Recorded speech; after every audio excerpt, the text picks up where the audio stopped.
Shalom. Hari ini kita akan renungkan surat 2 Timotius pasal 1. Teksnya ayat 1 sampai 18. Dan sudah dibagi 3 paragraf. Paragraf yang pertama ayat 1 sampai 8. Paulus nasihat kepada Timotius yang beriman tulus ikhlas dari nenek dan ibu akan ikut menderita bagi Injilnya oleh kekuatan Allah. Paragraf yang kedua ayat 9 sampai 14. Sebab Paulus ditetapkan sebagai rasul, dia menderita. Tetapi dia tidak malu karena dia tahu kepada siapa dia percaya. Dan memohon kepada Timotius akan pegang dan melakukan sesuai dengan dia mendengar. Paragraf yang ketiga ayat 15 sampai 18. Ada beberapa orang yang berpaling dari Paulus, tetapi juga ada pelayan yang setia. Kesimpulan hari ini, Paulus tahu kesulitan dan air mata Timotius dalam penggembalaannya. Jadi, dia ingin melihat kembali Timotius supaya penuhi kesukaan dan memperingatkan karunia Allah dan mengorbankan hati melalui menumpangkan tangannya atas Timotius. Tentu Timotius sedang dalam kesulitannya, tetapi Allah memberikan kepada kita bukan ketakutan, melainkan yang membangkitkan kekuatan, kasih, dan ketertiban. Sehingga Paulus berkata, ikutlah menderita bagi Injilnya oleh kekuatan Allah. Panggilan Tuhan bukan karena perbuatan baik kita, hanya karena berdasarkan anugerah dan kehendaknya. Paulus nasihat lagi akan melakukan itu dalam iman dan kasih dalam Kristus Yesus. Ajaran tentang Allahnya. Pertama, Allah memberitakan janji kepada Paulus tentang hidup dalam Kristus Yesus dan menjadikan rasul Kristus. Allah memberikan kepada kita bukan ketakutan, melainkan yang membangkitkan kekuatan, kasih, dan ketertiban.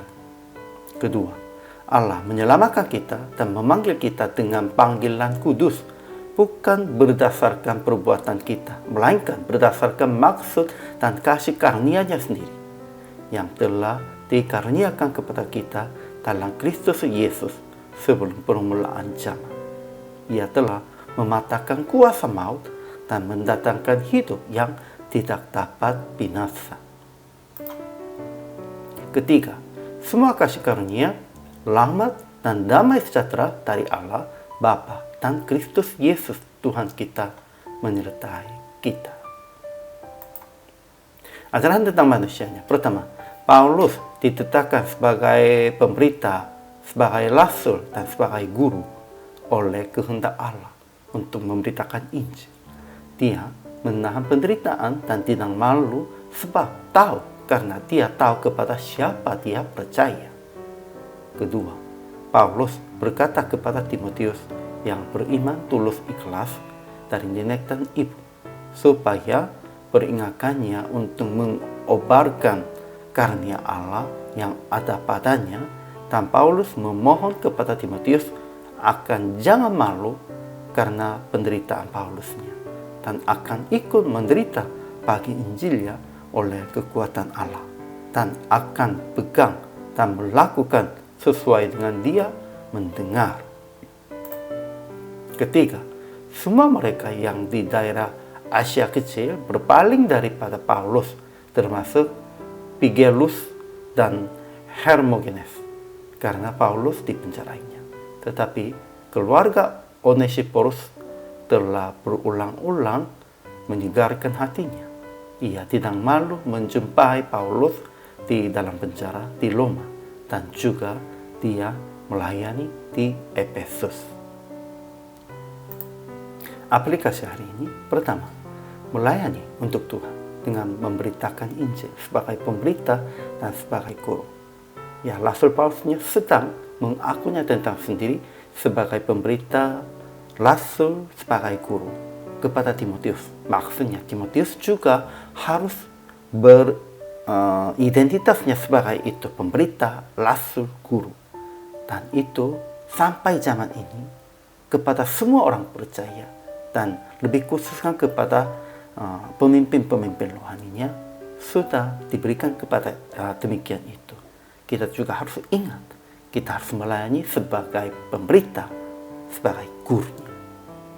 Kedua, jangan merasa malu dan jangan merasa takut pada waktu menderita karena Injil Yesus. Dan tetap ingat bahwa kita melayani siapa? Kita melayani Allah, sehingga tidak usah takut, tidak usah malu.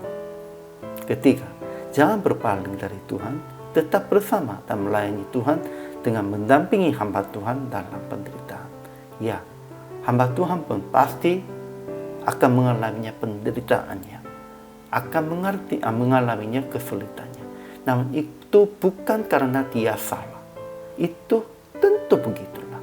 Kalau dia sesungguhnya memberitakan Injil dengan benar-benarnya. Sehingga kita harus mendampingi mereka dan melayani mereka. Itulah sesungguhnya kewajiban kita. Akhirnya PR praktik hari ini menyegarkan hati seorang hamba Tuhan yang sedang bergumul dalam pelayanan untuk memberitakan Injil dengan traktir makan aja dan memberitakan Injil sehari dengan hamba Tuhan itu. Kita harus mendampingi mereka dan menguatkan mereka, menyegarkan hati mereka. Kalau begitu Tuhan pasti akan menyegarkan hati saudara-saudara juga. Hari ini juga selama melayani, Tuhan Yesus memberkati.